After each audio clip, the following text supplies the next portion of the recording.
Again, it's the person who doesn't say anything. I have a very special job I've been asked to do. I've reached out to the members of APTi a few times in email, and any of you who responded, thank you. The response has been great. And a couple times I've asked, what's important to the members of APTi? And the two answers I get the most are multiple lenses and Linda Berens. And I'm so delighted that the conference committee has been able to put those two together for you at this conference. Linda, you know this, has had a career paralleling the existence of APTi, 35 years as a human and organizational development professional. You also know she's internationally known as a thought leader in the field of psychological type. And I'm sure you know that she's authored and co-authored some of the best works in our field. I came to know Linda as I joined the board of APTi. Again, the fault of Elizabeth Hirsch. I'm probably going to say this Catherine Hirsch. I'm probably going to say this every time I get up here. I came to know Linda, and what I found right away was a deep commitment to the field, to the organization, and an unbelievable, generous spirit. Great generosity with her skills and her knowledge. I've come to know a thought leader to admire, a standard bearer to emulate, and a friend to cherish. Bryant McGill once said, "Inside each of us is everything we need to be complete." I think the work that Linda has done has, at least for me, given me a window into myself and a path toward that completion that has made it possible. So, because I know her gifts, and because I know how important it is for her to be here today and to do this for us, I'm expecting a wonderful program. I ask you, as I'm honored to do so, I ask you please to give a warm welcome to Linda Berens.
I'm 71 as of yesterday. Ruth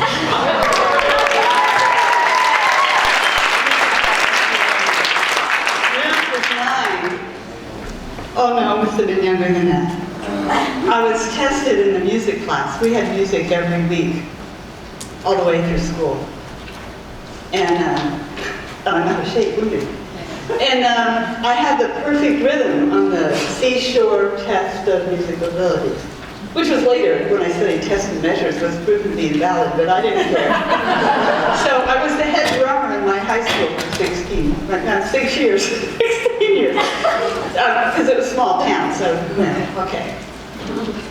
And I think that next time I'm coming back into the lifetime, I'm going to marry a man who dances. So my princess, my daughter's wedding, and various places. But the thing is, the reason that I decided to do this thing was about happiness, right? Some time ago, when I decided to write up the presentation, I decided that happiness was a good topic. You know, that's a hot topic because I got to start my time. Because, well, you have to choose a hot topic, right? So that's interesting. And so then I thought, okay, now how do I make it relevant to type? And so I said happiness in the communication zone. All right then. Well, then I got to thinking about how do we start this conference, and I promised it would be fun, so the fun's over now. but really not quite. This song has been sticking in my head. And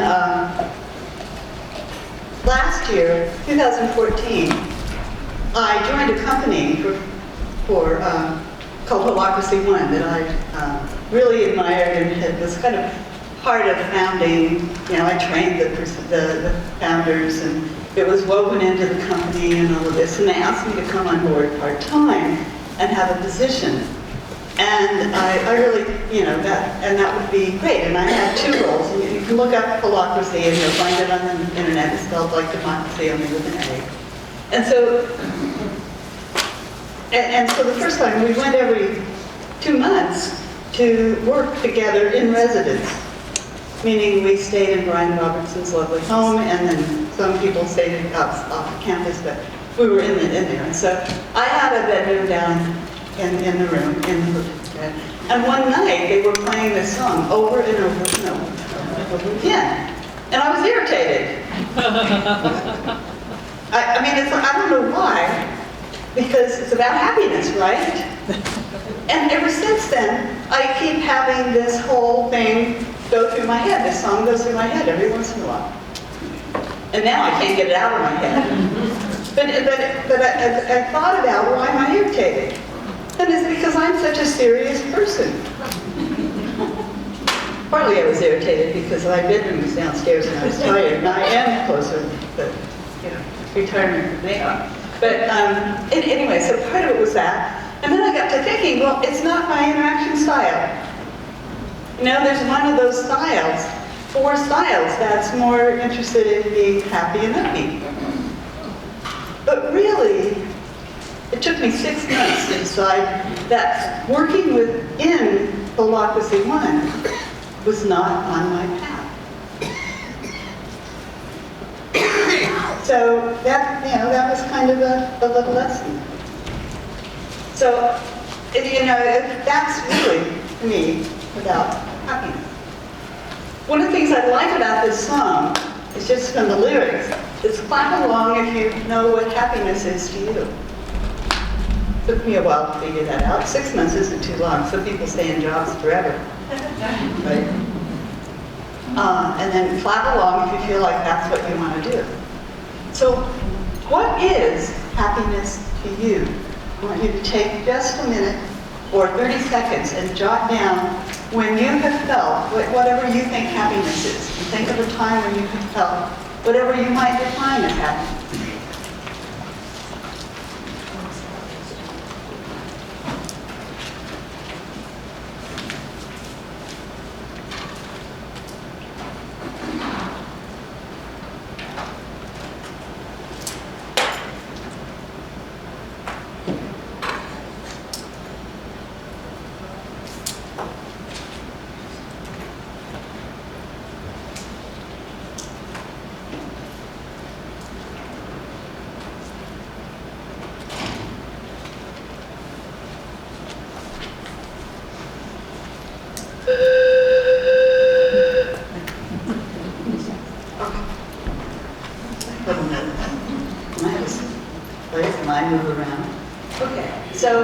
Some various things you might have thought about that happiness is.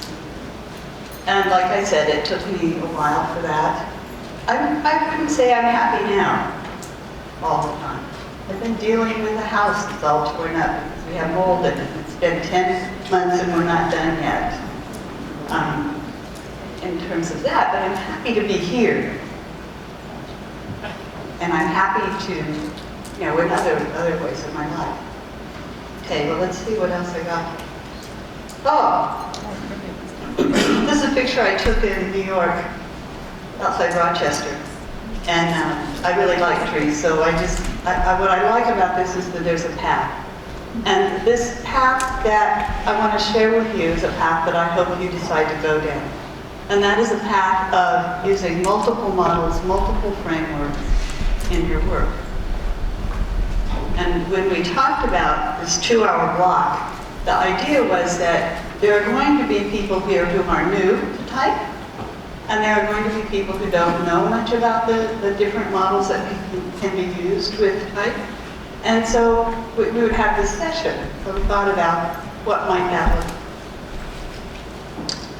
So I need to find out, how many of you are new to type? Okay. And how many of you have used temperament theory? Okay. And how many of you have used interaction styles? And how many of you have used what is sometimes called the 8-function model that I call cognitive dynamics? And how many of you have used primarily dichotomies? Extroversion, introversion, sensing, intuiting, thinking, feeling. Judging, okay.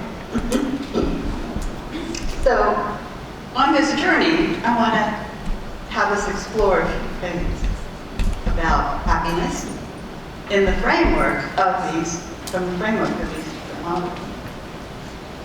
But I have to share with you this other new stuff I'm into. It's not new, it's old. It's the work of Ken Wilber. It's called integral theory. And it is gaining a fair amount of traction around the world. And what I like most about it is that it is richly complex, meets my little IMTP needs a lot, and that it provides us with lots of maps. And this is the integral map. And the thing for me is this is how I was trained by David Kersey. He didn't use this map, but we learned to look at all sides of a situation and to look how the relationships might be maintaining the behavior. We didn't use this language. But anyway, just to point out very briefly, oh, my laser pointer doesn't do anything for us. Okay. So we have the upper left quadrant, which is internal and subjective, and that's the meaning-making aspect of where we are, of what's going on. We make meaning of things. That's what it is to be human. We interpret things. We have many, many models to make meaning. Many, many ways of making meaning. It comes from many places. It's internal, it's subjective. You never can really know what's there. On the right-hand side is the individual objective. That's external. Those are the behaviors that you can see. That's your physical body. That's the stuff that Dario Nardi works with in part when he does the brain mapping. And it's whatever goes on in, emotions, all kinds of things that are physically mapped.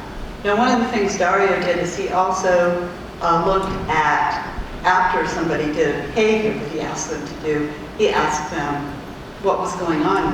What were you thinking? Not what were you thinking, but what was your thinking process? So he also went to the left side to get what their meaning making. So just staying in that upper top, when we take a self-report instrument, like the Myers-Briggs Type Indicator that's based on responses to what we think may be behaviors, we're actually doing it from that upper left quadrant, the meaning making. We are making meaning of those statements, and we're interpreting that, especially when we go through a verification process or a self-discovery process. It's a very subjective experience. And yet the research out there in the Western world especially wants lots of objective upper right quadrant data. So sometimes when we're looking at research, people aren't really clear what they're talking about. I just had to say that. Okay, so this meaning-making piece, what type does for us is help us understand our own meaning-making. And it does it around things that we are unconscious about, things we don't know about, that may show up in behaviors but we may not have a language for it, so that's one of the things that it's very helpful. The lower cells of the matrix are about the collective, meaning the group. There is a culture in this room at the moment. There is a culture in the type community, and it's called intersubjective. It's interpersonally subjective. The rules are unwritten. So when I came into the type community, I broke a whole lot of those rules. And confused a whole lot of people, as did David Curley. He left, I say, for whatever reason. So, hang on later after this session and I'll talk to you about David Curley. So, in the memorial session. Anyway, so this is a very important aspect because those unwritten rules also determine our behavior and our meaning making. So everything's interrelated. And then there's the environment and the systems. Just like how you sit in tables provides for certain kinds of interactions as opposed to sitting in rows and chairs. Rows and chairs. Well, chairs in a row. All right. So this is a big map, and it's complex, and yet it gives us some things we can identify. And I just want us to keep in mind when we're talking about type, we're talking about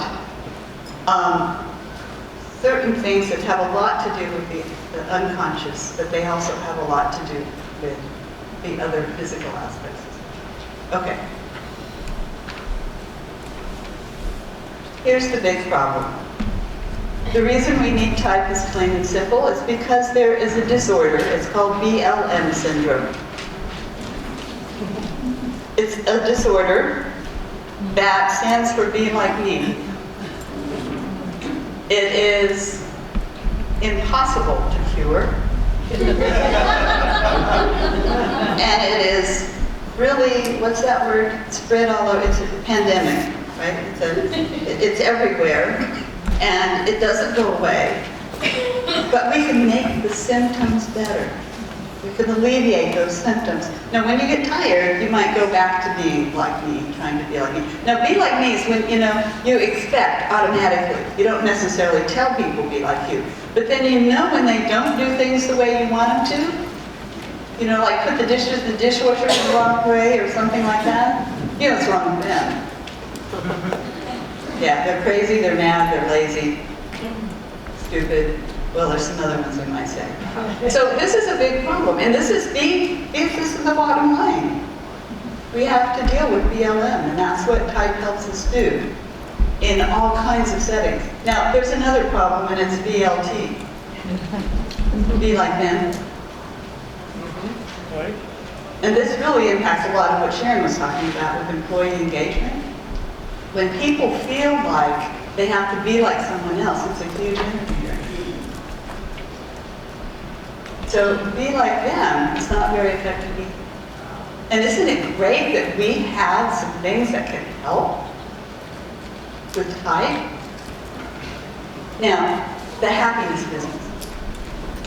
After I kind of thought about happiness as the topic, and I discovered that there are philosophical and spiritual roots, and I discovered this online program out of Berkeley about happiness, and it is the science of happiness at the Greater Good Science Center, okay? And they have a whole online course, and they talked about the philosophy and the spiritual roots. And I thought about giving all of that, but I only have 2 hours. So, and I didn't do the whole course. I just watched that one class.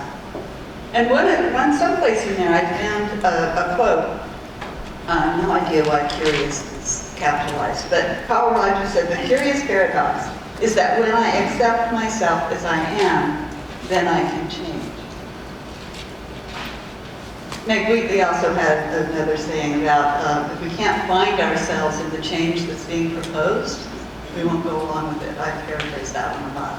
So this thing is that if we have BLM syndrome or BLT, we really need to realize that if we have BLM syndrome, we need to get off this idea that everyone else needs to be like us and not hire all those people that fit in those different quadrants, also the matrix.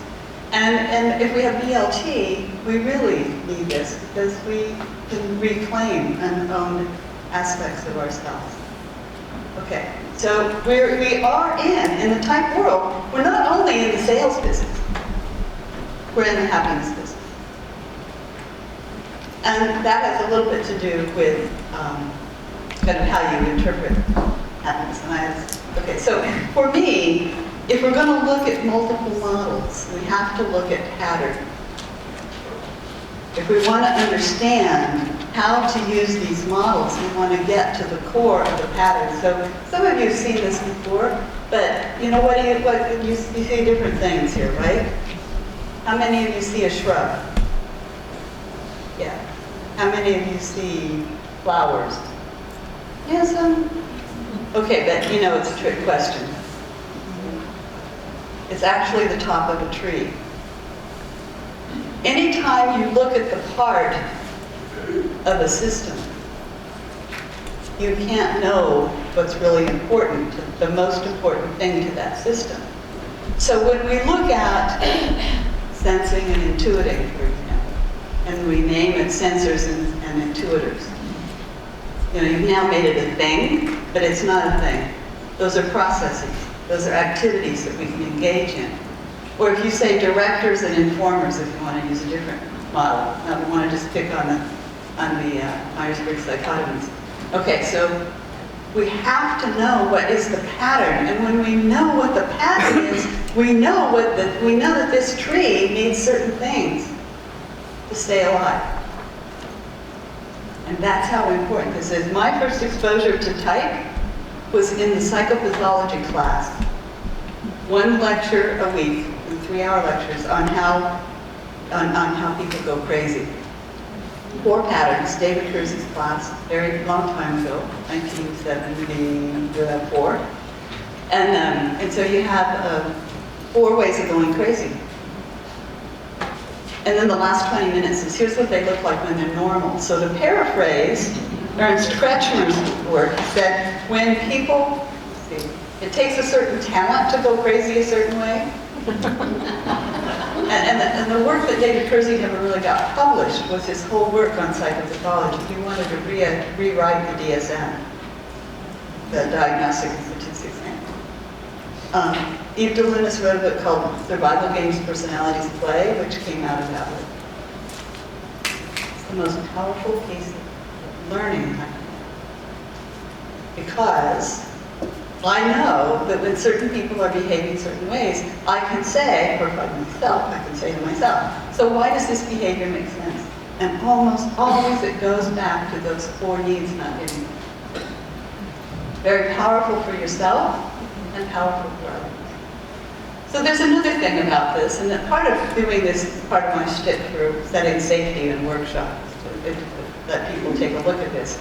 These are different, right? 2 different kinds of trees. They're different, and they always will be different. There are some differences that are like that. But then, there are alike. You know, these are all the same kind of tree. But they're unique. They're in different stages of development of the leaves getting more orange as opposed to yellow. Some of them are kind of bent. You know, there are differences that are there. So we don't lose our uniqueness when we look at type. We just have ways of understanding what's some very important aspects of ourselves. Okay, so here you are. You're born into this world. There's structures out there. There's the cultural memes going on, you know, the values that you pick up from your culture. There's the zeitgeist, the tenor of the time, and the various systems that you operate in. And you're born into this with some sort of a core self. Some of it we're pretty sure is in the DNA. We know from longitudinal studies, extroversion, introversion, for example.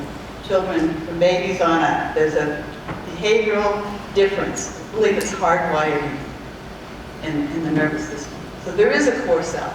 And you're born in, and all these things happen outside, and they put pressure on you, and the situations are there, and then you behave. there's current behavior in response to existing conditions. That's where you can be flexible and adaptable, and that is your contextual self. Now, the more you, excuse me, adapt and behave in certain ways, the more it's practiced, right? The pressure comes in there, but there's an internal pressure to grow and develop in an external way. And so we adapt and we grow, and this is the developed self. So we have this developed self that is, I say, who you are. And it's very important for us to understand that. So type gives us a map for type development as well, and there's much more to be learned about development, which I'll share with you if you show up in the other session. And Angeline Bennett's looked at that as well. And several of us are really into the idea of development. But this core self is an insistent, constant core that beats like our heart that says it's important to satisfy these aspects of yourself. Okay, so how do you get into the communication zone, getting all of that? You have a handout. You have 4 handouts. This is the one we're on. It's the multicolored one. Okay, split copy one. Go to the side, not with the type codes. We'll go there later, but I know you'll peek anyway. I'm just on the summary on that one page, okay? So there are 3 strategies. First one is to know yourself. This is a very, very important strategy because if you don't know yourself will have you instead of you having yourself. And one of the important self-leadership skills is to be what they call agentic, to be able, to make decisions and be the captain of your ship. My favorite poem when I was growing up. Another strategy is to make space for others and for yourself. So once you know yourself, like this one, I think she was an ISTJ on a team full of MTs, just as a type 1 for a moment, a leadership team. She would say every once in a while, you have to listen to me because I'm the only stabilizer, right? In other words, and she knew she was in the minority, but she made space for herself by calling that perspective out when it was needed. You make space for others by letting them be them instead of having BLM all over them. So there are a lot of ways to do this. Needless to say, I've written one book about it a little bit, called Interaction Essentials. But it's also just the rubric I go through all the time with people. And I'm always trying to get that into a workshop. And then the third strategy is to shift.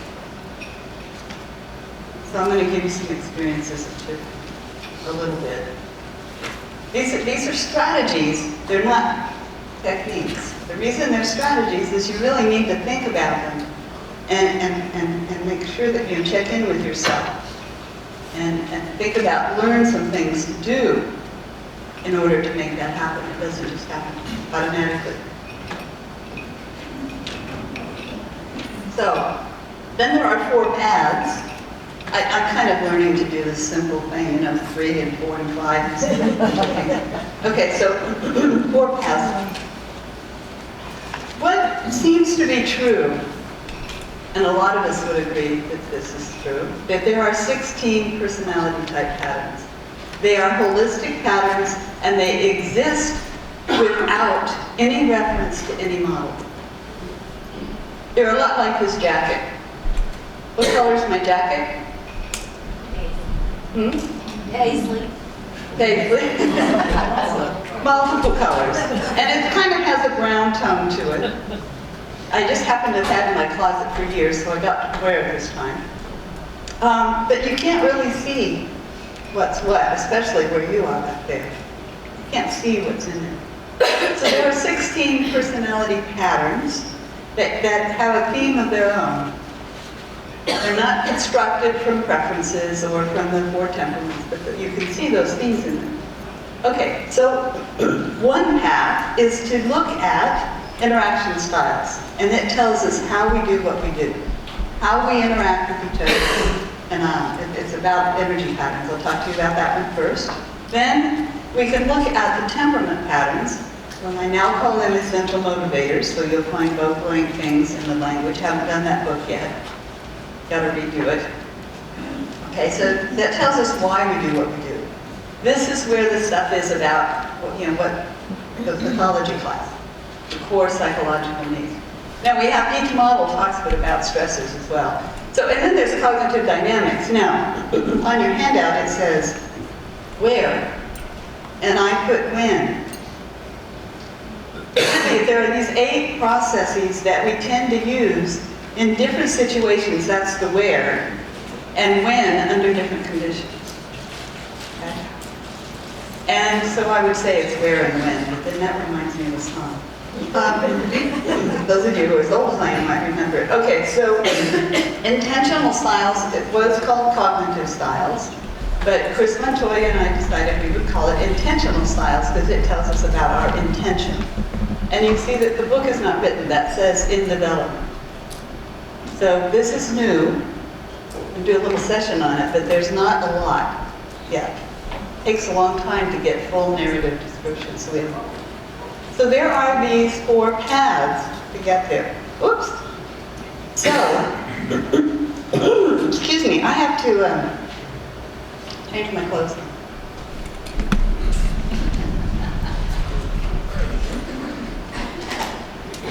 Oh well. I'll need that now. And I brought my toolkit. Oh dear. Okay, here we go.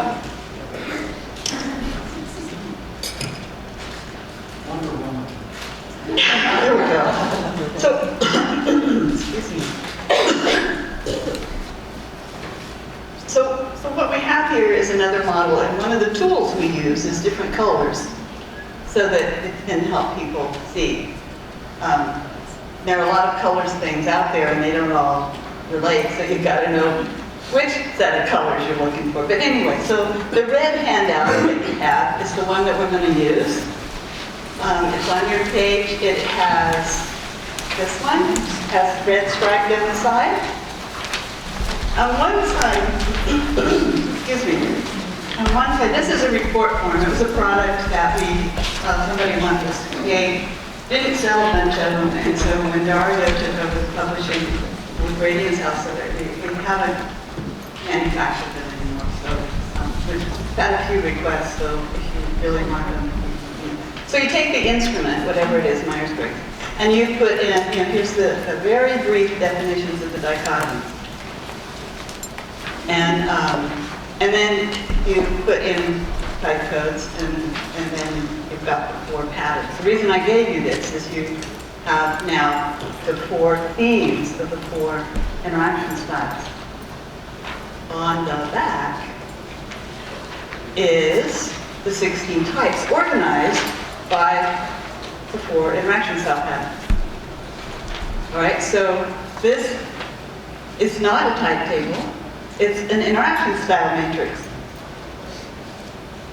Not the one I usually use, but if you wanted to do that, you can do that. You can do something like that. All right?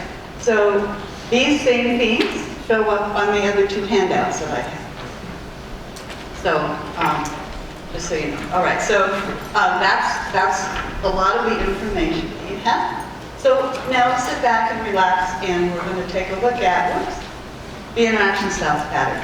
And so we tried to graphically convey what is the pattern. And we thought an arrow was a good thing to convey the pattern.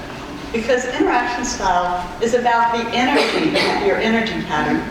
And what we have is a drive. And I think this is a psychophysiological drive. It is in your body. There's an aim that each pattern's after, and there's a core belief. And that core belief is pretty unconscious. We're really not very aware of it. And then there are the appearance, what it looks like, and there are some talents that go along with it. So here's my view. The rules for having a model is if it's a typology, it has to have a core driver of some kind. It has to have some central values or beliefs, and it has to have talents. The talents are the means we have to scratch the itch that core creates. I think it's a beautiful way for us to think about who we are, that we have some means to get our needs met. So that just happened, that we came across it. So here's the pattern. Now, I start with this model all the time. Because, not always, but most often, especially in a business setting, because it doesn't feel psychological. It's a little like DISC, a little like social styles, without the temperament overlay that shows up in DISC and social styles. I could talk about that, but I'm not going to right now. So it's a model that emerged from by David Perzine as he looked at some of the dimensions and how you can have 4 temperaments and you can get to 8 types by looking at some aspect of them, and then you can get to 16. Gosh, I can't remember what's 90. 95, something like that started, and we started playing with it, and then we said, wait a minute, there's a whole pattern here, which became a whole model. All right. Now, so these show up in the way people move. I'm going to give you a sense of them by demonstrating the block, and not fall off again. Okay, so this is a broad sweeping generalization. It isn't, a big stereotype, but it gets across the idea that we have different energies, all right? So here is the in charge block. It's a very determined energy.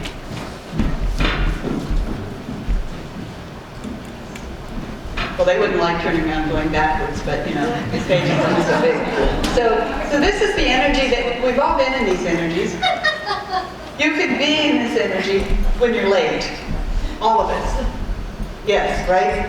So I was getting on the plane yesterday, and I was standing, and there was, I don't know why, some guy I'd been talking to, and he seemed to be walking like this.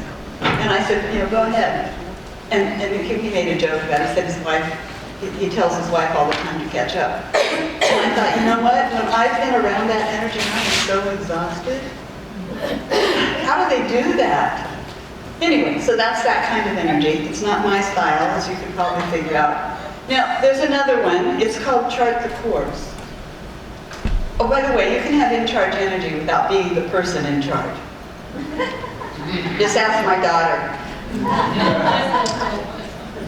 what that's like. Anyway, okay. So the other one is called chart the course. And this is a focused energy.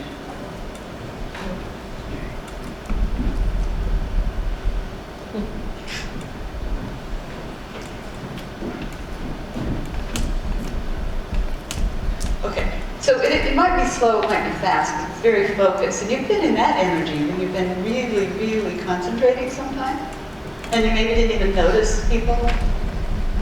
I always be getting that energy a few minutes before the deadline, but I don't know that that has to do with pressure from. But to really focus. And so that's one style chart. Now, there's this other one, it's called Get Things Going. And I would like to be able to do this, but I don't think, I never. So it looks like this.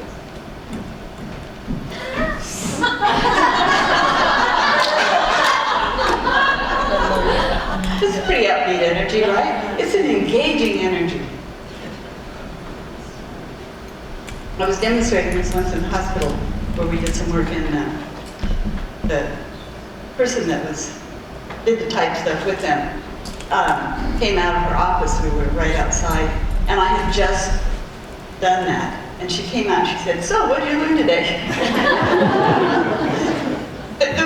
and so, okay, so now we have the behind-the-scenes energy.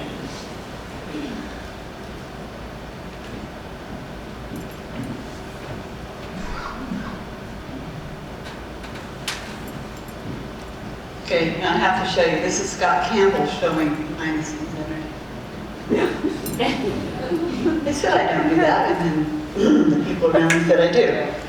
Okay, so it's the kind of energy that you have when you've just landed somewhere and you want to scope things out.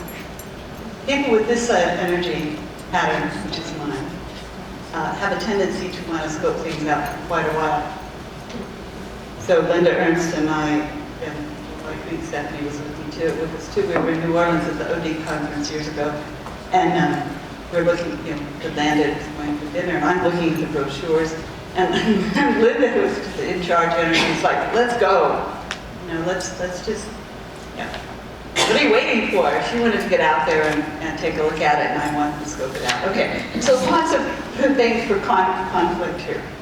That I didn't talk about get things going when you have that energy.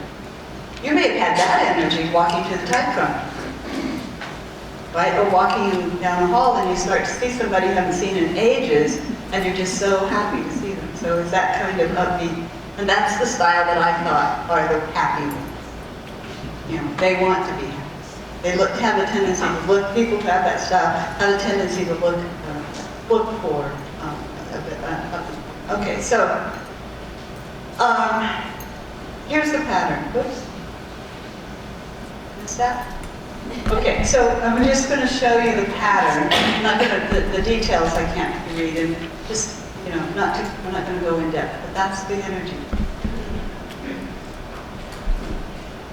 And so there are all of these characteristics. I like to talk about this core belief because they believe it's worth the effort to think ahead and reach the goal, and they have trust in the process to get us there. Whatever the process that you've decided ahead of time you're going to have. So this drive to anticipate, very important for people with the chart divorce. And what they're after is to get this desired result they've thought of that needs to happen. So lots of things, characteristics on that. Okay, here we go, in charge. Boom. And we can all get like that under task orientation, time deadlines. And their core belief is that it's worth the risk to go ahead and act and decide. And they trust that we can manage whatever happens. So it's a decision to not make a decision. And we can always, as long as the decision isn't one that's irreversible. There are a few like that. But for the most part, let's dynamically steer. Let's make the decision, get some more information, and then make the decision. So that's the pattern here, and they want an achievable result. That's the aim of that drive to achieve. Okay, yes, there we go. This is get things going. When I first started looking at this, I called this one stir the pot. I called in charge, take charge, but take charge is what everybody does when things aren't getting done, when you're stressed enough about it. So in charge is better. And the get things going is about stir the pot because you want to have things moving. So you don't want the beans to burn, get stuck on the bottom. All right, but we changed it to get things going. Now it's not about just getting them going, it's about getting them going toward a goal. What is it? This isn't just random stuff. So there's this need to involve and to be involved, really. And the aim then is to get an embrace result. And the core belief is that it's worth the energy to include everyone and get them to want to. And they trust that whatever emerges in the interactive moment, the interaction will move us forward. And now we have this pattern of behind the scenes. Sometimes it's like coming out of nowhere, where you don't really know what you're getting until you may think you're getting nothing, and there it is, kind of here. The drive is to integrate, pull information in, and the core belief is to work the time to integrate and reconcile many inputs. Now, you might think that this is a slow thing. It isn't always about that being slow. It's always about worth a lot of time. A lot may go on earlier. You may not know all the time. So, it's worth that investment. And they trust that we can make it all work out in the end. In other words, if we just keep working it and integrating it, we'll get it to all work out. That's why we have both those called 2.0 and 4.0. It's the only way you can get me to write it down. Okay, and then it's to get the best result possible. So this is my style. And Linda Ernst, whose style is in charge, used to say, Linda, we don't need the best result possible, we need an achievable result. So, you know Linda, she's incredible. So those are the 4 patterns. Okay. So accomplish, achieve result, make quick decisions,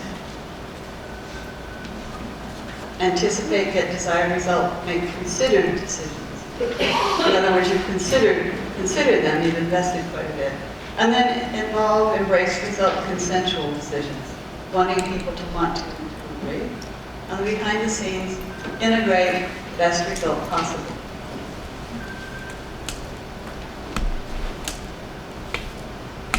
And consultative decisions. Now, I will have to tell you about the downside of all these. I'll start with my own. Consultative decisions are where you gather lots of input, right? And I want to hear from Marianne, I want to hear from Pam, and I want to hear from Jean, and then I make a decision. And maybe Marianne says, well, we're going to take my stuff into account. Why didn't you use what you already had it decided? Why did you even ask me? Now, she probably wouldn't say that. She would know what I'm doing. But nonetheless, there's that feeling that consultative decisions are the decisions that still remain with the person. So as a leader, this is not very effective to always make consultative decisions and never let people know what you're doing. They think that you're being consensual and that you're going to take everything into account. And it'll look like the last person you talk to is the only person you listen to. But somehow that's the one that makes it go change so it feels. So we have this, the downside of consultative decisions is that first of all, they can take a long time. And sometimes, it isn't worth all that effort. But mostly it just leads to dismissed communication. So there are a lot of things to do about that. You can tell them, I'm gathering information and I'll be making this decision. Or you say, you know, Marianne, what you told me really, really helped me, and it really got me started down this other road of thinking, and I talked to Joe and whoever else. So you have to communicate that. All right, so chart the course, consider decisions.